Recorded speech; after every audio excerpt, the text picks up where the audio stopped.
La revue de presse internationale est sur Europe 1. Notre réseau de correspondants. Ce matin, ce sera très européen, vous allez l'entendre. Qu'est-ce qui fait la une chez vous? C'est la question que je leur pose tous les matins. Johanna Chabas est à Londres pour Europe 1. Bonjour Johanna. Bonjour Mathieu. Alors qu'est-ce qui fait la une des journaux chez vous? Eh bien, c'est la décision historique du prince Harry et de sa femme Meghan de se retirer de leur rôle proéminent dans la famille royale. Dans la presse, c'est le choc. Pour le Sun, c'est même le Mexit. Selon le tabloïd, cette décision est comme une bombe qui commence une guerre civile à Buckingham. Harry et Meghan veulent se concentrer sur l'éducation de leur fils, loin des yeux du public après avoir été harcelés par les médias, selon le Guardian. Mais ce qui étonne le plus ce matin, c'est qu'ils n'ont même pas prévenu la reine, titre le Daily Mirror. Le Daily Telegraph écrit qu'Elisabeth II est profondément déçue, mais elle ne va pas se laisser faire. Selon The Times, qui publie un communiqué de Buckingham, le palais comprend l'envie du couple, mais dit qu'il y a d'abord des sujets compliqués à régler. Ce n'est que le début des discussions. Johanna Chabas, merci beaucoup. On va vous retrouver dans moins d'un quart d'heure maintenant dans le journal de 7 heures avec la réaction des Britanniques à cette annonce. Hélène Cole, notre correspondante à Berlin. Bonjour Hélène. Bonjour Mathieu. Qu'est-ce qui fait la une en Allemagne ? C'est l'ouverture ce matin à Berlin d'un procès qui pourrait avoir des conséquences sur la vie politique du pays, le procès du financement de l'AfD, le parti d'extrême droite.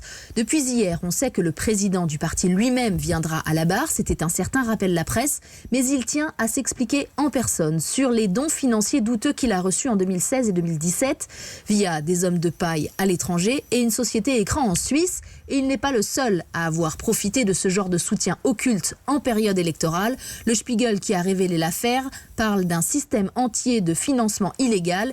Et d'ailleurs, le parti s'est déjà vu infliger de lourdes amendes, mais il conteste et a porté l'affaire devant la justice.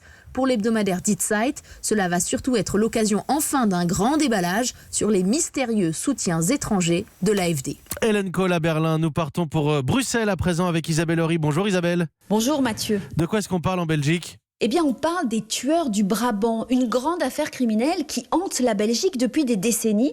Dans les années 80, des attaques de supermarchés font 28 morts et sèment la terreur. À chaque fois, des tirs à tout va, le braquage des caisses, rappelle la télévision RTBF qui a ressorti des archives bien connues des Belges. Jamais les tueurs du Brabant n'ont été identifiés, mais les progrès de la science vont peut-être enfin apporter des réponses. Le parquet fédéral a pris une initiative sans précédent, raconte la Libre Belgique. Des centaines de personnes dont le nom figure dans le dossier vont devoir se soumettre à un prélèvement d'ADN. Le Standard explique qu'il sera comparé à une dizaine de traces qui ont pu être récemment isolées sur des pièces à conviction. Grand banditisme ou alors gendarmes d'extrême droite décidés à déstabiliser le pays. Les deux thèses circulent toujours, rappelle la presse. Isabelle Horry à Bruxelles pour Europe 1. Nous étions à Londres, à Berlin et à Bruxelles dans cette revue de presse internationale. Votre fenêtre sur le monde à 6h50 tous les jours.